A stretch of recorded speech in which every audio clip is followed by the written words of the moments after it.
Welcome to this edition of the combo series. In this episode, we're looking at a level 5 drill designed for red belts and above.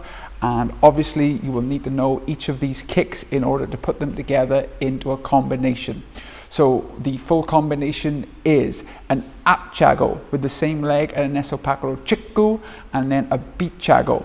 And then from there, without putting the leg down, you jump into technically a day tolio chago, and then following up with a spinning up chago and tolio chago in the air in a 360 motion. So that combination again in English: front snap, into out axe, diagonal kick with the same leg, and then jumping onto the next leg, roundhouse, and then spinning with a jumping snap kick, roundhouse. As always, we're going to break this down into 4 elements. The first element is line work. And one of the things you're going to need to develop first is the snap, axe, diagonal kick, keeping balance. One of the tricks of this is keeping your knee high on the snap kick and not overextending on your axe kick so you don't fall forward. Make sure you're on balance for the diagonal kick, as it is a very difficult kick.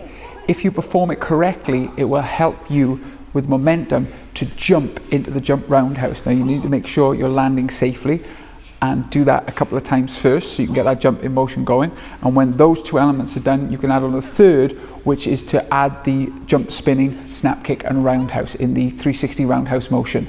And what happens then is when you do the initial jump roundhouse, as you land, you put that foot down and turn the heel so you can spin into it. And again, it's good to have something to look forward to, a line of sight, so you can focus on that. Element 2 is with partner work now, and with the axe kick, obviously be gentle with your partner. These are always done very slowly as a tactile exercise, so you're just snap kicking and your partner is blocking. As they block, they're lifting their arm back up and you're taking it back down with the axe kick. This should then bring them forward slightly so you can throw the diagonal kick towards their head. And again, you can do this back and forth first until you've got the motion right and the distance and the timing, and you're making sure that you're not going to injure your partner.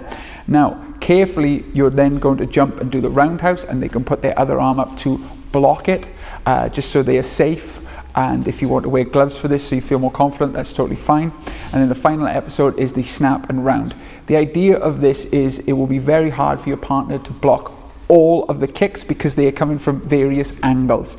And again, start slow, and when you feel comfortable with your partner, you can go a little bit faster. But remember, these kicks come fast and furious and they can be quite dangerous, so always look after your partner. Element 3 now is pad work, and we find for this that the best is to have 2 paddles. The snap and the axe can be for the first paddle, and then for the diagonal kick it's turned outwards. And again, you can drill this into 1, 2, 3 like we've done so far, so they can do that as a 1, and then add the jump roundhouse for the number 2, and then finally the snap and round, again holding the 2 paddles for the 2 targets. Make sure when you're holding the snap kick paddle, you're not holding it directly down, that it's slightly angled. What I say to my students is hold it like a lollipop lady holds a lollipop stick, so it's forward at a slight diagonal, not fully down, because no one's chin or body is shaped that way. The snap kick must go forward. And it's quite a good workout. Move around, make sure you're changing sides, and yeah, try and hit all 6 targets correctly. The next element is free sparring, and as we've shown before in element 2, the axe kick can be a good way of making someone's guard come down. Also, kicking and then throwing a diagonal kick is very unusual and unorthodox, so this can also be a very good sparring tool. And again, the jump into the roundhouse is very quick, it's not telegraphed that much, and also if you use the spinning element, the snap and the round, this is coming from 2 very different angles and can be very useful to sort of get through on either one.